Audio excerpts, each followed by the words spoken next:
The shrill ring of my phone pierced the quiet of my kitchen, startling me so badly I nearly dropped my mug of chamomile tea. It was 11:30 p.m., far too late for a social call. My stomach clenched as I fumbled to answer. "Clara? It's about Peter. There's been an accident." My brother's name, coupled with accident, sent ice through my veins. "What happened? Is he okay?" "He's alive, but it's bad. They've taken him to Mercy General. Can you get there?" I was already grabbing my keys. "I'm on my way." The drive to the hospital was a blur of streetlights and racing thoughts. Peter and I had always been close, despite our occasional squabbles. He was my rock, my confidant. The thought of losing him was unbearable. At the hospital, I found Emily, my sister-in-law, pacing in the waiting room. Her mascara had left dark streaks down her cheeks. "Clara, thank God you're here," she said, throwing her arms around me.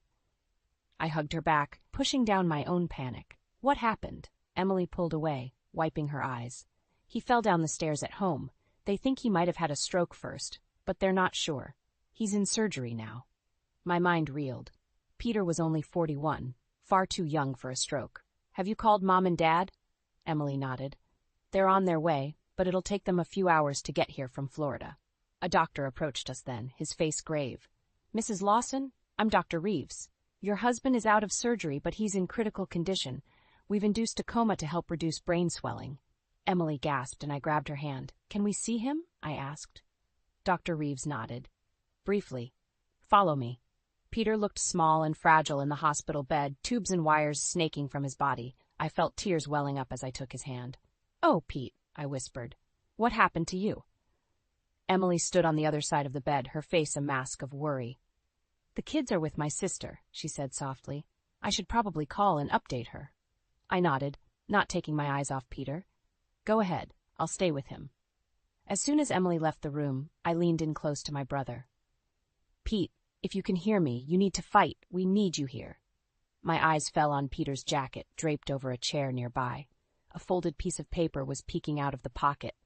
Curiosity got the better of me, and I reached for it. The note was in Peter's handwriting, but the words made no sense. "Clara, if anything happens to me, look in the attic. The truth is hidden there. Be careful who you trust." My heart raced as I read the cryptic message.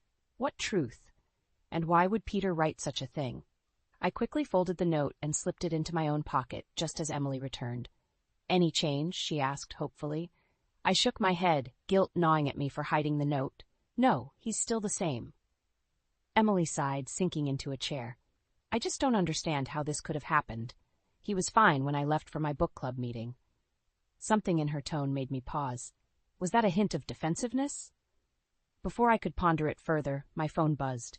It was a text from my husband, Alex. "Everything okay? You left without saying anything." I felt a pang of guilt. In my rush to get to the hospital, I hadn't even told Alex where I was going. "At the hospital." I texted back. "Peter had an accident. It's bad." His reply was immediate.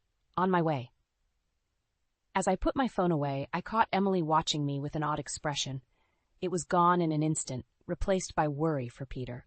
But as I settled in for a long night at the hospital, I couldn't shake the feeling that something wasn't right.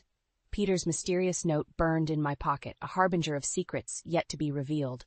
What truth was hidden in the attic?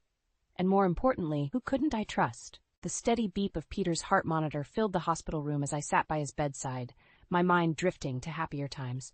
I remembered summers at our grandparents' lake house, Peter and I chasing fireflies as the sun dipped below the horizon. Those carefree days seemed a lifetime ago now. "Penny, for your thoughts?" Emily's voice startled me from my reverie. I forced a smile. "Just remembering better days." Emily nodded, her eyes never quite meeting mine. "Peter always said you two were inseparable as kids."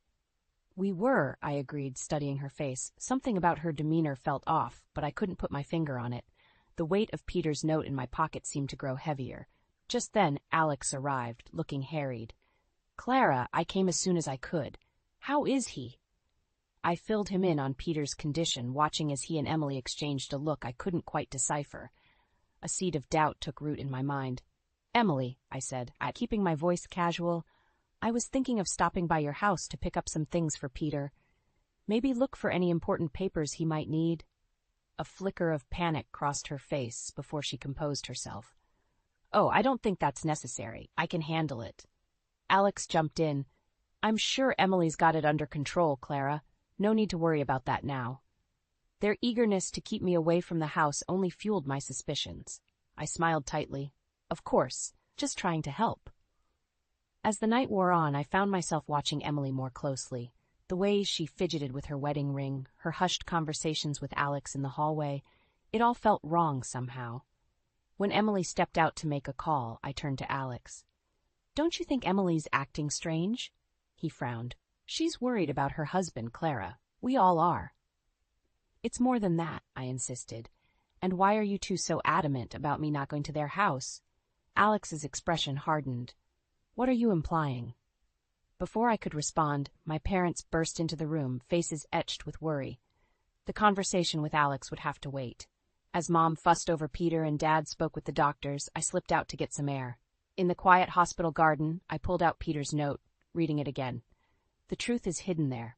Be careful who you trust. Who couldn't I trust? Emily? Alex? The thought of my husband being involved in whatever this was made my stomach churn. Lost in thought, I didn't notice Emily approach until she spoke. What's that? I quickly pocketed the note. Nothing important. Emily's eyes narrowed. You know, Clara, I've always admired how close you and Peter are, but sometimes I wonder if you're a little too involved in our lives. Her words carried a subtle threat that sent a chill down my spine. He's my brother, Emily. Of course I'm involved. Just remember, she said, her voice low, family can be complicated. Sometimes it's best not to dig too deep. With that, she turned and walked away, leaving me stunned. The seed of doubt blossomed into full-blown suspicion. Back in Peter's room, I watched as Emily played the role of devoted wife, my parents none the wiser. Alex caught my eye, his expression unreadable. In that moment, I made a decision. I had to know what was in that attic, no matter the cost. Peter's life might depend on it. As everyone fussed over Peter, I slipped out, determination fueling my steps. I'd go to their house now while Emily was distracted. In the parking lot, I fumbled for my keys, my heart racing. A hand on my shoulder made me jump. Going somewhere? Alex asked, his voice tight with suspicion. I turned to face him, my resolve strengthening. I'm going to find out what's really going on, Alex. Are you going to stop me? His answer would determine everything. Alex's grip on my shoulder tightened. Clara, you're not thinking straight. Let's go back inside. I shrugged him off, anger bubbling up inside me. No, Alex, I'm thinking clearer than I have in years. What's going on? Why are you and Emily so determined to keep me away from Peter's house? His face hardened. You're being paranoid. Emily's worried about her husband and you're seeing conspiracies everywhere. Am I? I pulled out Peter's note. Then explain this. Alex's eyes widened as he read it. Where did you get that? From Peter's jacket. Now, are you going to tell me what's really happening, or do I need to find out for myself? He ran a hand through his hair, looking conflicted. Clara, please, just let this go. For all our sakes. His evasiveness only fueled my determination. I can't believe this. You're involved, aren't you? What are you and Emily hiding? Keep your voice down, Alex hissed, glancing around the parking lot. You don't understand what you're getting into. I laughed bitterly. Then explain it to me, Alex, because right now it looks like my husband and my sister-in-law are involved in something that put my brother in the hospital. Alex's face flushed with anger. You want to know the truth? Fine. Emily and we've been seeing each other. The world seemed to tilt on its axis. What? It's been going on for a while, he continued, his voice low. Peter found out. That's why he wrote that note. He was going to tell you. But then he conveniently had an accident, I finished, feeling sick. Alex's eyes widened. No, we had nothing to do with that. It was just a terrible coincidence. I shook my head, tears stinging my eyes. How can I believe anything you say now? Clara, please. He reached for me, but I stepped back. Don't touch me, I spat. How could you do this? To me, to Peter? It wasn't supposed to happen, Alex said, his voice pleading. We never meant to hurt anyone. Well, congratulations, I said, my voice dripping with sarcasm. You've succeeded spectacularly. Just then, Emily appeared at the hospital entrance. Her eyes darted between us, realization dawning on her face. What's going on? She asked, approaching cautiously. I turned to her, fury coursing through my veins. Why don't you ask your lover? Emily paled. Clara, I can explain. Save it. I cut her off. I don't want to hear your excuses. What I want to know is what really happened to my brother. Emily's eyes flashed with panic. It was an accident. You can't possibly think. I don't know what to think anymore, I interrupted, but I'm going to find out the truth, with or without your help. Alex stepped between us. Clara, you're upset. Let's not do anything rash. I laughed humorlessly. Rash? Like having an affair with your wife's sister-in-law? Or covering up whatever happened to Peter? We're not covering anything up, Emily insisted. Peter fell. That's all there is to it.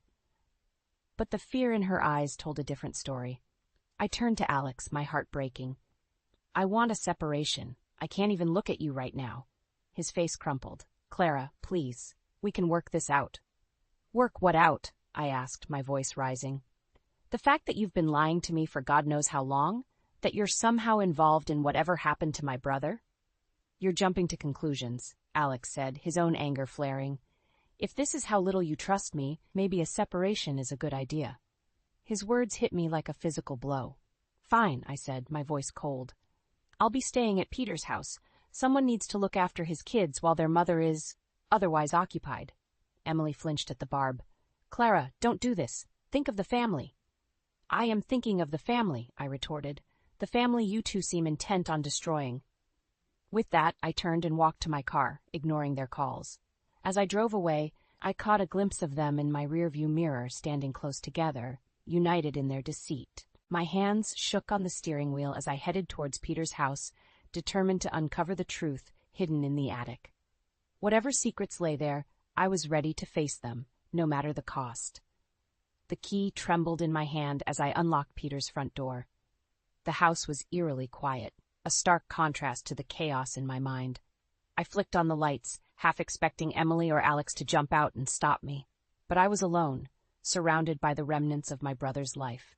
I made my way upstairs, Peter's note burning a hole in my pocket.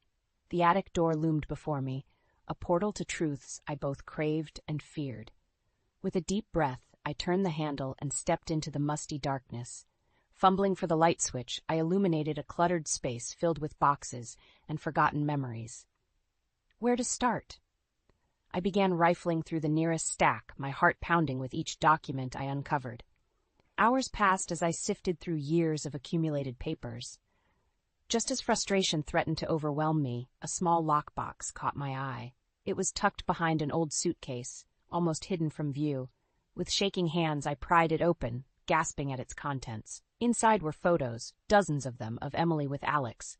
The timestamps spanned years, long before Peter's accident. My stomach churned as I realized the depth of their deception, but it was the document beneath the photos that made my blood run cold. A life insurance policy for Peter, taken out just months ago, with Emily as the sole beneficiary. The amount was staggering. Oh God, I whispered, the pieces falling into place. This wasn't just an affair, it was something far more sinister. The sound of a car pulling up jolted me from my horrified trance. Peering out the attic window, I saw Emily's car in the driveway. Panic surged through me as I scrambled to replace the lockbox and erase any signs of my presence. I had just made it to the bottom of the attic stairs when the front door opened. Emily's voice called out, "Clara, are you here?" Forcing calm into my voice, I replied, "Up here. Just checking on some things for Peter." Emily appeared at the foot of the stairs, her face a mask of concern. "You shouldn't be here alone. Why don't you come back to the hospital?" I descended slowly, my mind racing. "I'm fine, Emily. Just needed some time to process everything." Her eyes darted to the attic door behind me. "Find anything interesting up there?" The loaded question hung in the air between us. I met her gaze steadily. Nothing worth mentioning. Yet. A flicker of something, fear, crossed her face before she composed herself. "Well, I'm here to pick up some things for Peter and to check on the kids. They're with my sister, but I thought I'd grab some of their favorite toys." I nodded, not trusting myself to speak. As Emily busied herself gathering items, I retreated to the living room, my mind whirling with the implications of what I discovered.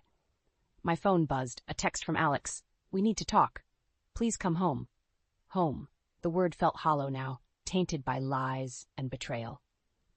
I typed back a curt reply. "Nothing to discuss. I'm staying at Peter's." Emily's voice startled me. "Everything okay?" I looked up to find her watching me intently. Fine, I lied. Just updating Alex on the situation. She nodded, but I could see the tension in her shoulders. Clara, I know things are strained right now, but we're still family. If you need anything. The irony of her words nearly choked me. What I need, I said carefully, is for my brother to wake up and tell me what really happened that night. Emily paled slightly. We all want that, but the doctors say we need to be patient. As she turned to leave, a sudden resolve crystallized within me. I couldn't confront her now, not without more evidence.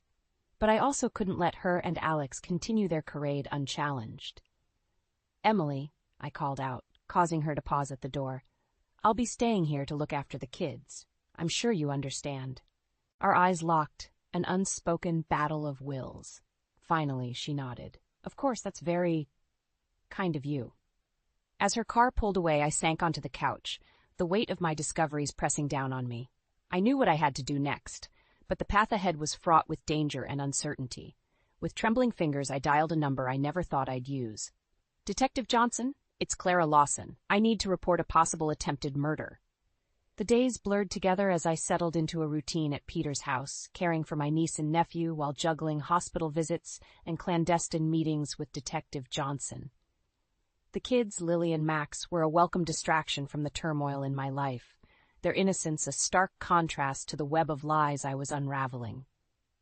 One afternoon, as I helped Lily with her homework, my phone buzzed with a text from the detective. New information. Meet ASAP. My heart raced as I arranged for a neighbor to watch the kids. At the local diner, Detective Johnson slid a file across the table. We've been looking into Emily's financials, he said in a low voice. There's something you need to see. I flipped open the folder, my eyes widening at the contents. Bank statements showed large transfers from Emily's account to an offshore entity, starting just weeks before Peter's accident. This doesn't prove anything, I whispered, though hope flared in my chest. The detective leaned in. No, but it's suspicious. We're also looking into Alex's involvement. His alibi for the night of the accident is shaky at best. As I left the diner, my mind reeled with possibilities. I was so distracted that I almost missed the familiar car parked down the street, Alex's car. Anger and betrayal surged through me as I stormed over, rapping on the window. Alex jumped, then reluctantly rolled it down. What are you doing here? I demanded. He had the decency to look ashamed. I was worried about you, Clara. You haven't been returning my calls. So you decided to stalk me instead? Alex sighed. I saw you with that man. Who is he? I laughed bitterly. Now you're concerned about who I'm meeting. That's rich coming from you. His face hardened. What's that supposed to mean? It means I know, Alex. About the affair, about the money. What I don't know is how deeply you're involved in what happened to Peter. The color drained from his face. Clara, you've got it all wrong. Let me explain. But I was already walking away, my heart pounding. I couldn't bear to hear more lies. Back at Peter's house, I found Emily waiting on the porch, the kids playing in the yard.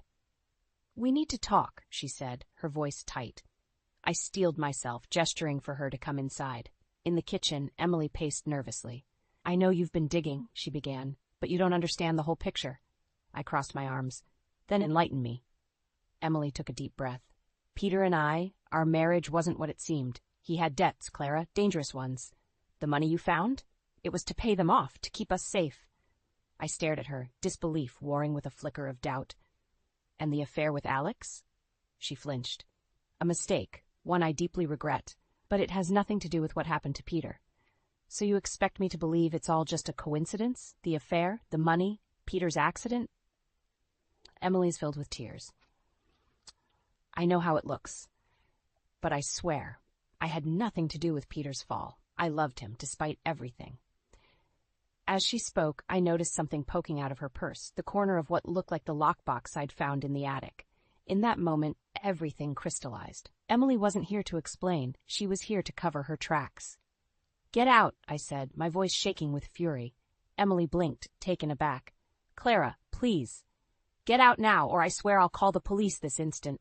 She hesitated, then grabbed her purse and fled. As the door slammed behind her, I sank to the floor, overwhelmed by the weight of betrayal and lies. My phone buzzed. Another text from Detective Johnson. Breakthrough in the case. Need to meet immediately. I stared at the message, knowing that my next move would change everything. The truth was within reach, but at what cost? With trembling fingers, I typed my reply, "I'm ready. Let's end this." As I hit send, I knew there was no turning back. Whatever came next, I was prepared to face it head-on, for Peter, for the kids, and for the truth that had eluded us for far too long. The world seemed to spin around me as I sat in Detective Johnson's office, staring at the evidence laid out before us. Photos, financial records, and witness statements painted a damning picture of Emily and Alex's involvement in Peter's accident.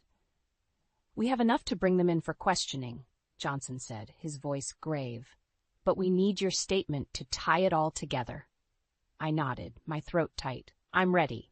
As I recounted everything I'd discovered, from the mysterious note to the hidden lockbox, I felt a strange mix of relief and dread. The truth was finally coming to light, but at what cost to my family? Just as I finished my statement, my phone buzzed. It was a text from the hospital. "Peter's showing signs of waking up. Come immediately." My heart leapt. "I have to go," I told Johnson, already halfway out the door. At the hospital, I found my mother, Linda, already there, her face etched with worry and hope. "Clara, thank goodness you're here," she said, pulling me into a tight hug.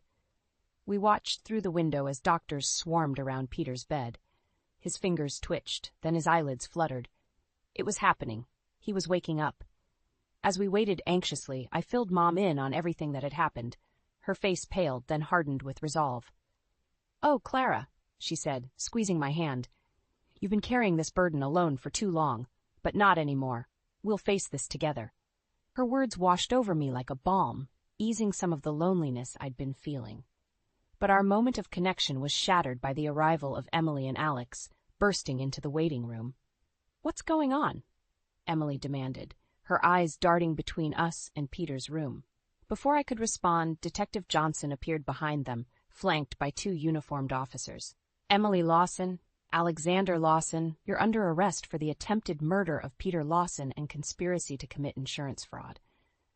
The next few minutes were chaos. Emily screamed denials while Alex went pale and silent. As the officers led them away, Emily's eyes locked on mine, filled with a mixture of hatred and fear. "This isn't over, Clara," she hissed. "You have no idea what you've done." I stood my ground, Mom's hand firm in mine. "No, Emily, you have no idea what you've done. To this family, to Peter, to those kids."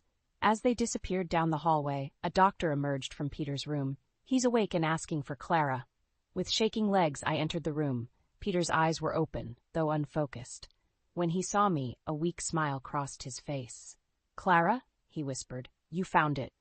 I leaned in close. "Found what, Pete?" His voice was barely audible. "The truth. In the attic. But there's more. Danger." Before he could finish, his eyes rolled back and the monitors started blaring. Doctors and nurses rushed in, pushing me aside as they worked to stabilize him. I stumbled back into the hallway, my mind reeling. What more could there be? What danger was Peter trying to warn me about? Mom was there, steadying me. "What happened? What did he say?" I opened my mouth to respond, but movement at the end of the hall caught my eye. A figure in a hoodie was watching us, their face hidden in shadow. As our eyes met, they turned and ran. Without thinking, I took off after them, ignoring Mom's calls.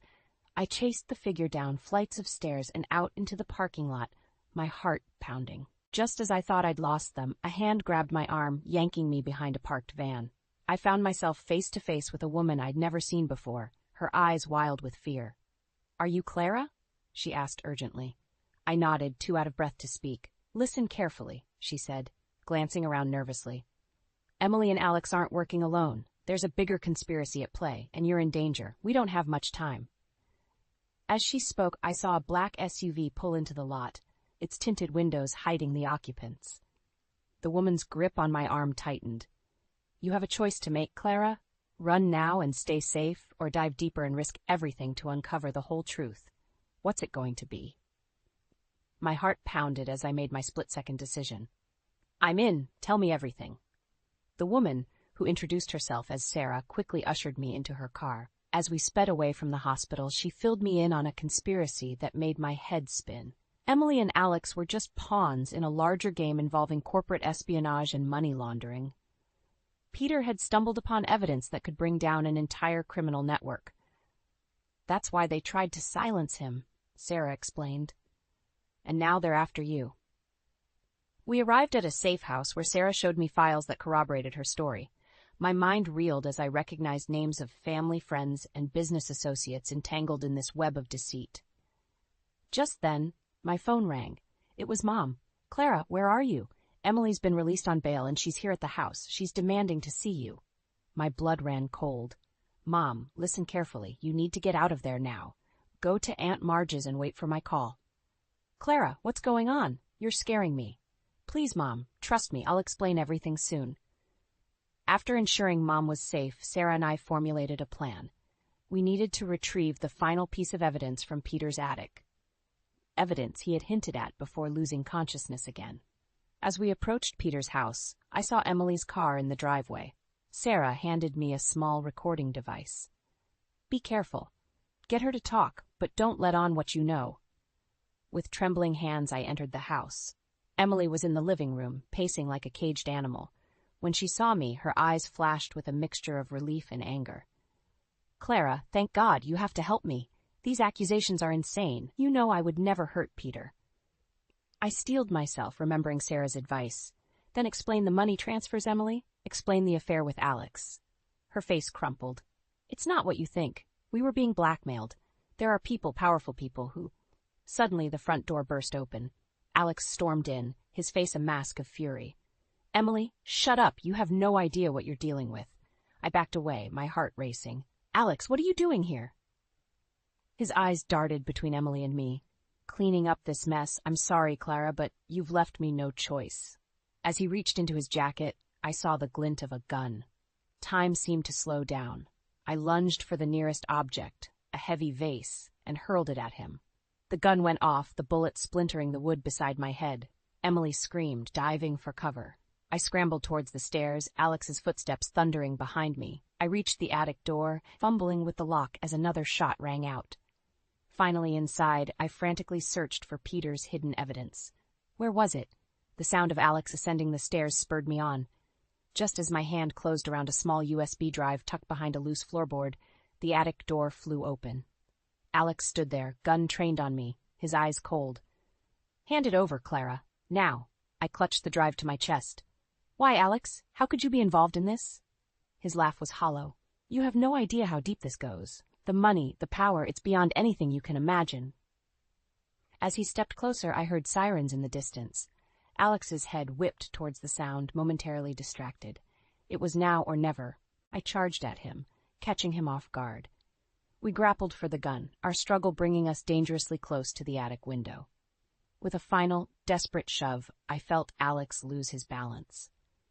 Time seemed to stand still as I watched him fall, his eyes wide with shock. The sickening thud that followed would haunt me forever. Shaking uncontrollably, I made my way downstairs to find Sarah and the police bursting in. Emily was nowhere to be seen. As the officers swarmed the house, Sarah approached me.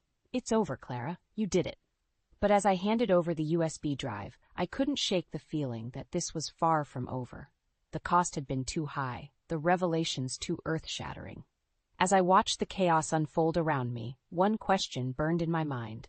Where do we go from here?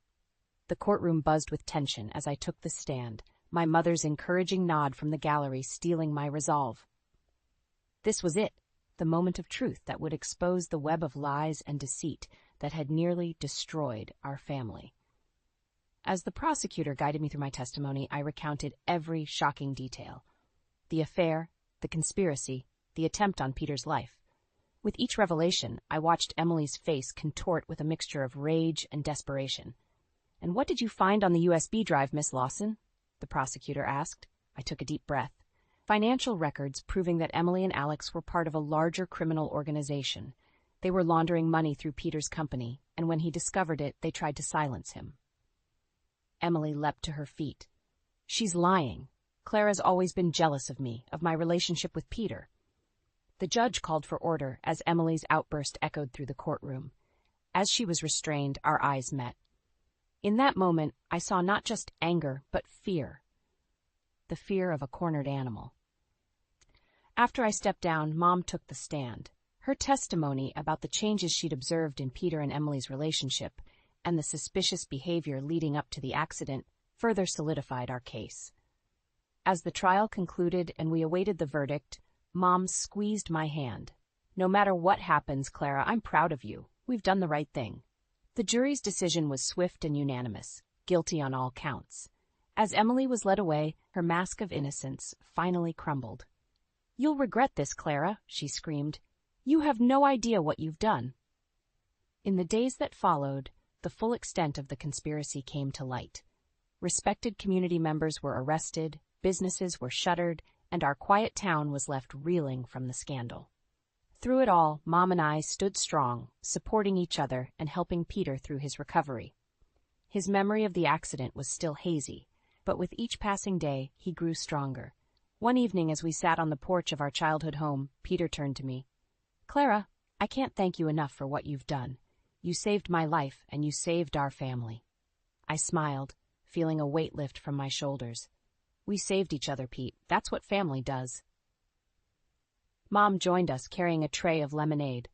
"My brave children," she said, her eyes misty. "I always knew you were fighters, but you've shown more strength than I ever imagined."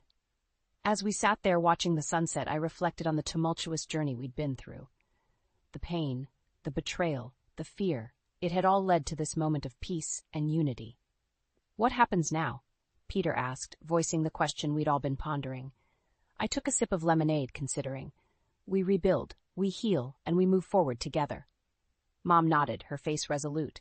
"And we remember the lessons we've learned. Trust your instincts, stand up for what's right, and never underestimate the power of family." In that moment, I felt a profound sense of gratitude. Despite everything we'd been through, our family had emerged stronger, our bonds unbreakable. As the stars began to twinkle in the twilight sky, I made a silent vow. We would face whatever challenges came our way with the same courage and determination that had brought us through this ordeal. The road ahead might be uncertain, but one thing was clear. Together, we could weather any storm. "To family," I said, raising my glass. "To family?" Mom and Peter echoed, their voices filled with love and hope. As we clinked our glasses together, I felt a sense of peace wash over me. The secrets were out, the truth had prevailed, and our family stood united. Whatever the future held, we would face it head-on, stronger and wiser than ever before. The end of this chapter marked not just the conclusion of a harrowing ordeal, but the beginning of a new journey, one of healing, growth, and unshakable family bonds. As the night deepened around us, I knew that the strength we'd found in each other would guide us through whatever lay ahead. Our family's story was far from over. It was just beginning anew.